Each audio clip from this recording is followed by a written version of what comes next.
my name is Kendra Smith, and this is my demonstration speech. Have you ever been to the bank or checked your bank statement and your account being incorrect? For some, it may be a great day to discover they have more money in their account than what they had previously thought. For others, it may be a terrible day to discover they have much less money in their account than they had previously thought.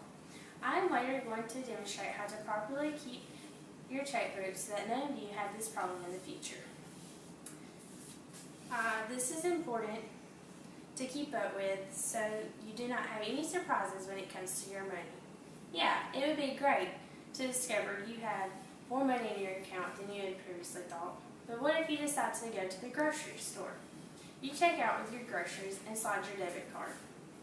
Your debit card is declined because you do not have enough money in your account to pay for your transaction. This would be terrible. It's also important so you can make sure the bank and the places that you shop do not take more money from your account than what they are supposed to. I first learned how to keep my checkbook for my mother long ago, but now that I'm going to college to become an accountant, I know much more about my account and how to properly keep my checkbook. It is important to know how to record debit card usages, checks you write, deposits you make, and how to check these transactions with your bank statement. The materials you need to properly balance your checkbook are a pen or a pencil, a calculator, your checkbook, your receipts, your deposits, your bank statement, and of course your checkbook. Now that you know what materials are needed, let's move on to learning how to properly balance your checkbook. This is an actual checkbook, but I have blown it up so the audience can see. I first recorded my debit receipt to American Eagle. The date was 6/10.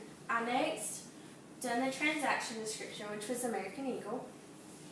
Then I wrote the payment that I made to American Eagle, which was $54. I subtracted my $54 from my account, which was $600, to get $546. I then recorded the check that I wrote.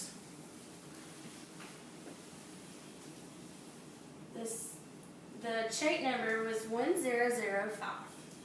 Next, I had to write the date, which was 6/16. Then the transaction description was Discover, since I made a payment to Discover. The payment fee was $160. I then subtracted $160 from my previous transaction of $546. Lastly, I'm going to show y'all how to record a deposit. The deposit was on 6/20, which is the date. The transaction description will be deposit. The deposit was $500. And we are going to have to add $500 on the calculator to our previous transaction. 500 plus 386 is $886, which goes on the very right side. We then have to check our transactions with our bank statement.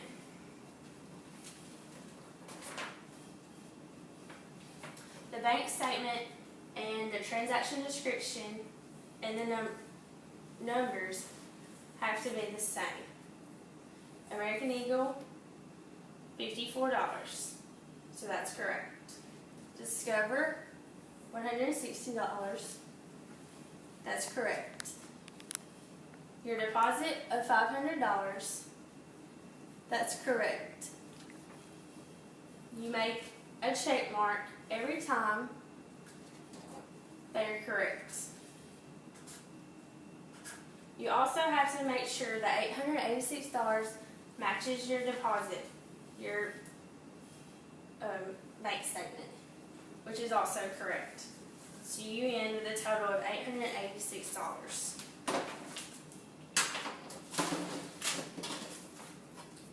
It is very important to know how to balance your checkbook so that you always know how much money is in your account. Many people today just simply swap their debit card and never think twice about it, and this is not okay.